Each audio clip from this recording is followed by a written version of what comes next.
கன்னியாகுமரி மாவட்டம் தேங்காய்பட்டினம் மீன்பிடி துறைமுகம் அருகே நிறுத்தி வைக்கப்பட்டிருந்த 5க்கும் மேற்பட்ட படகுகள் திடீரென தீப்பிடித்து எரிந்ததால் பரபரப்பு ஏற்பட்டுள்ளது.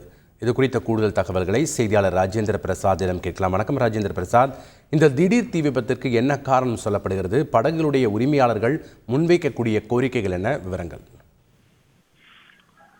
வணக்கம். அதாவது குமரி மாவட்டம் தேங்காய்பட்டினம் மீன்பிடி துறைமுகத்தை தங்குதளமாக கொண்டு சுமார் 1000க்கும் மேற்பட்ட விசைப்படகுகள் ஆழ்கடல் மீன்பிடி தொழிலில் ஈடுபட்டு வருகின்றன. இந்த நிலையில் மீன்பிடி தொழில் செய்து முடித்துவிட்டு வரக்கூடிய படகுகள் தங்களது படகுகளை மறுசீரமைப்பு செய்வதற்காக வேண்டி இந்த தங்குதளத்தில் நிறுத்தி வைப்பது வழக்கம். அதன்படியாக தாமிரபரணி ஆற்றின் கரை, அதாவது தேங்காய்பட்டினத்தின் பொலிமுக பகுதியான தாமிரபரணி ஆற்றின் கரையோரம் பரக்காணி மற்றும் வைக்கல்லூர் பகுதிகளில் இந்த படகுகள் நிறுத்தி வைக்கப்பட்டிருக்கும்.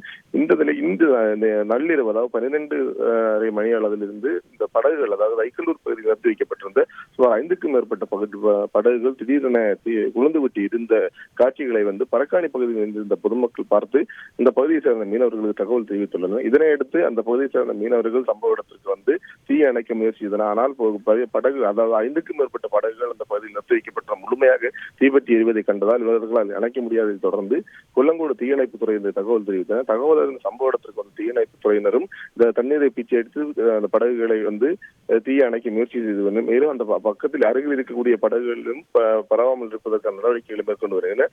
ஆனால் இந்த படகு தீ விபத்தானது எவ்வாறு ஏற்பட்டது என்பது குறித்த எந்த விதமான தடயங்களும் இதுவரையும் கண்டுபிடிக்க முடியாத நிலையிலும் யாருடைய படகுகள் அந்த விபத்துக்கு உள்ளானது என்பது குறித்த தகவலும் இதுவரையும் கிடைக்கவில்லை. தற்போது இந்த படகுகள் முழுமையாக இருந்து சாம்பலான நிலையில் காணப்படுவதால் பல கோடி ரூபாய் இழப்பு ஏற்பட்டுள்ளதாக மீனவர்கள் வருத்தம் தெரிவித்துள்ளனர். இந்த தொடர்ச்சியாக இந்த பகுதிகள் முறையான பாதுகாப்பு ஏற்பாடுகள் இல்லாததே இந்த விபத்துகள் ஏற்பட காரணம் என்றும் மீனவர்கள் குற்றம் சாட்டி வருகின்றனர். அதற்கான ஏற்பாடுகளை மாவட்ட நிர்வாகமும் தமிழக அரசும் ஏற்படுத்தி கொடுக்க வேண்டும் என்ற ஒரு கோரிக்கை மீனவ மக்கள் தொடர்ச்சியாக அந்த அரசிடம் கோரிக்கை வைத்து வருகின்றனர்.